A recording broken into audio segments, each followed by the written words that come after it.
I'm still in my chart of accounts from the last video. You can add account numbers to your chart of accounts even after you've created your own items. However, any accounts that QuickBooks creates will have the numbers automatically assigned, but you'll have to add the numbers for accounts that you created. For example, our business checking account, our credit card, even the tasting party that we created earlier. QuickBooks will assign an account number based on a standard called GAAP. That stands for Generally Accepted Accounting Principles. This means it's going to assign a number according to the type of account it is, such as a bank account, fixed asset, or income or expense account. Your accountant may also require you to use account numbers, and you can change those from what QuickBooks assigns.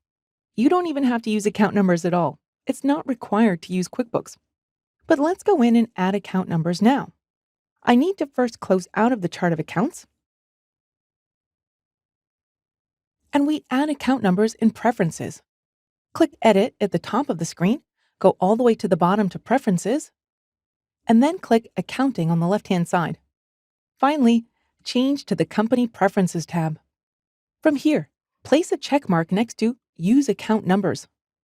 I'll click the blue OK button, and now let's go back into our chart of accounts.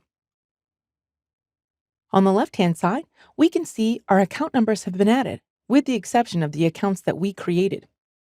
It looks like random numbers, but there is a pattern. It's based on that GAAP standard, and it's useful because when you add new accounts, knowing the standard will help you quickly identify what kind of account it is based on the number.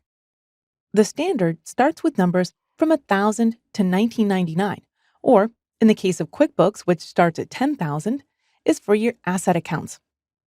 The 2s or 20,000 range is for liability accounts, while the 3 or 30,000 range is for equity accounts. The 4 or 40,000 range is for all of your income accounts, while the 5 or 50,000 is for the cost of goods sold. All of these numbers in the 60,000 range is for expense accounts. The 7 and 80,000 ranges are reserved for other income or other expense accounts. Knowing these, if you're going to add a new account, such as an expense account, it's easy to add the number.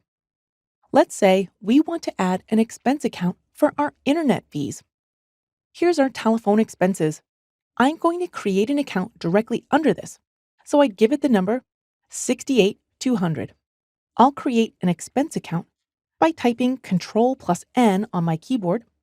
This is also how you create a new one. I'll click Expense, and I'll click the blue Continue button. I'll call this one Internet.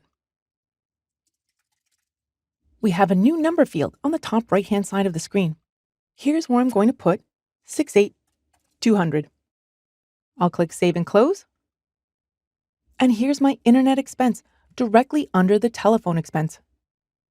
You can also edit an existing number by right-clicking on it and choosing Edit Account. Here's where I could go in and give it a brand new number or name. For example, if this was the sub-account of something, I could give it the number 67210. But for now, I'll close out of this by clicking the X on the top right-hand side of the screen.